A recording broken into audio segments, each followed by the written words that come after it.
Welcome to mega 9 TV. నేను సింధు.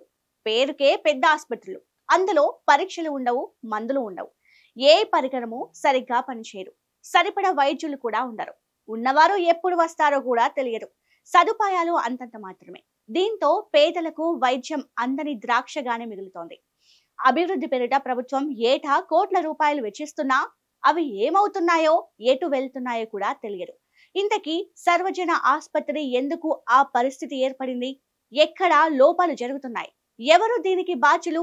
పేద రోగులకు శాపంగా మారిన ఏలూరు సర్వజన ఆసుపత్రిపై మెగా 9 స్పెషల్ స్టోరీ.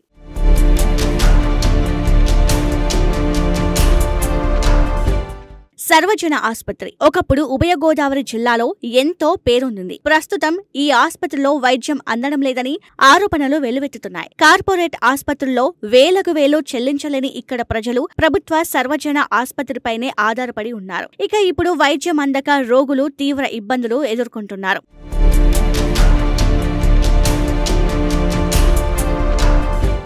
ఏలూరు జిల్లా కేంద్రంలో ఉన్న సర్వజన ఆసుపత్రికి జిల్లా నలుమూలల నుంచి నిత్యం 2000 మందికి పైగా రోగులు వైద్యం కోసం వస్తూ ఉంటారు. ఒకప్పుడు 400 పడకలు కలిగి ఉన్న జిల్లా ఆసుపత్రిని మెడికల్ కాలేజీగా మార్చారు. మెడికల్ కాలేజీగా మారిన తర్వాత ఆసుపత్రి అభివృద్ధి చెందుతుంది. ప్రతి ఒక్కరికి మెరుగైన వైద్యం అందుతుందని భావించిన రోగులకు మాత్రం సర్వజన ఆసుపత్రి శాపంగా మారిందని ఆరోపిస్తున్నారు. వైద్యం కోసం ఆసుపత్రికి వస్తున్న రోగులకు సరైన వైద్యం అందని పరిస్థితి ఈ ఆసుపత్రిలో నెలకొంది. అనారోగ్యంతో ఆసుపత్రికి వస్తున్న రోగులకు అక్కడ వైద్యులు చుక్కలు చూపిస్తున్నారని ఆందోళన వ్యక్తం చేస్తున్నారు. గత 5 ఏళ్ల వైసీపీ పాలనలో సర్వజన ఆసుపత్రిని పట్టించుకునే నాదుడే లేడని, 2 ఏళ్ల పాటు వైద్య ఆరోగ్య శాఖ మంత్రిగా ఉన్న మాజీ మంత్రి ఆళ్లనాని సొంత నియోజకవర్గంలో ఉన్న ఆసుపత్రి అభివృద్ధిని గాలికి వదిలేశారని అప్పట్లో విమర్శలు గట్టిగానే వినిపించాయి.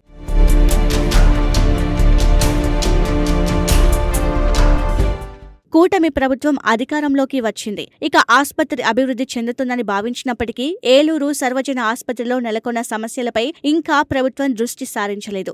రోగులకు వైద్య సేవలందించే వైద్యుల కొరత ఈ ఆసుపత్రిలో తీవ్రంగా ఉన్నప్పటికీ వైద్యారోగ్య శాఖకు పట్టనట్లు వ్యవహరిస్తోందని మండిపడుతున్నారు రోగులు. సర్వజన ఆసుపత్రిలో ఇతర విభాగాల్లో పనిచేసేందుకు 100 మంది డాక్టర్ల వరకు అవసరం. ప్రస్తుతం అందులో సగం మంది డాక్టర్లు కూడా లేని పరిస్థితి. ప్రతిరోజు 1000కి పైగా ఓపీలు వస్తూ ఉంటాయి.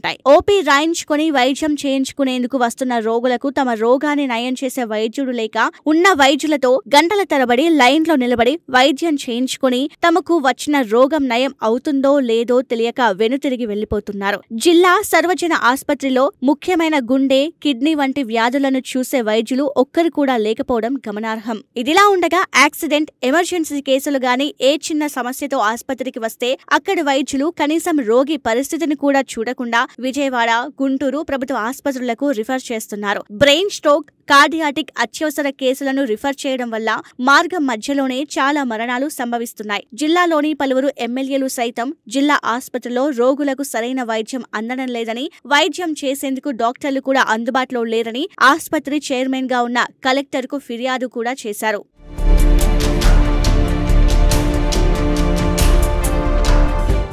ఇంకా జిల్లా ప్రభుత్వ ఆసుపత్రిలో ప్రసూతి విభాగానికి ఒక ప్రత్యేక గుర్తింపు ఉంది. 2014 నుంచి 19 వరకు జిల్లా ప్రసూతి ఆసుపత్రిలో గర్భిణీలకు మెరుగైన వైద్య సేవలు అందించేవారు. అయితే గత 5 సంవత్సరాల నుంచి ప్రసూతి వైద్యశాలలో గర్భిణీలు వైద్యం పొందాలంటేనే భయపడిపోతున్నారు. ప్రస్తుతం ప్రసూతి ఆసుపత్రిలో 150 మంది వరకు గర్భిణీలు ఓపీ సేవలు పొందేందుకు వస్తూ ఉంటారు. ప్రతిరోజు 15 పైగా ప్రసవాలు జరుగుతుంటాయి. ఆపరేషన్ చేయించుకున్న గర్భిణీలకు ఇన్ఫెక్షన్ సోకి తీవ్ర ఇబ్బందులను ఎదుర్కొంటున్నారు. నెలల తరబడి ఆసుపత్రిలోనే వైద్యం పొందుతూ ఉండే పరిస్థితి ఏర్పడిందని, సరైన వైద్యం అందక నరకాన్ని చూస్తున్నామని రోగులు ఆవేదన వ్యక్తం చేస్తున్నారు. ఇప్పటికైనా కూటమి ప్రభుత్వం స్పందించి ఏలూరు సర్వజన ఆసుపత్రిని అభివృద్ధి చేసి పేద రోగులకు మెరుగైన వైద్య సేవలు అందించాలని జిల్లాలో పలువురు కోరుతున్నారు.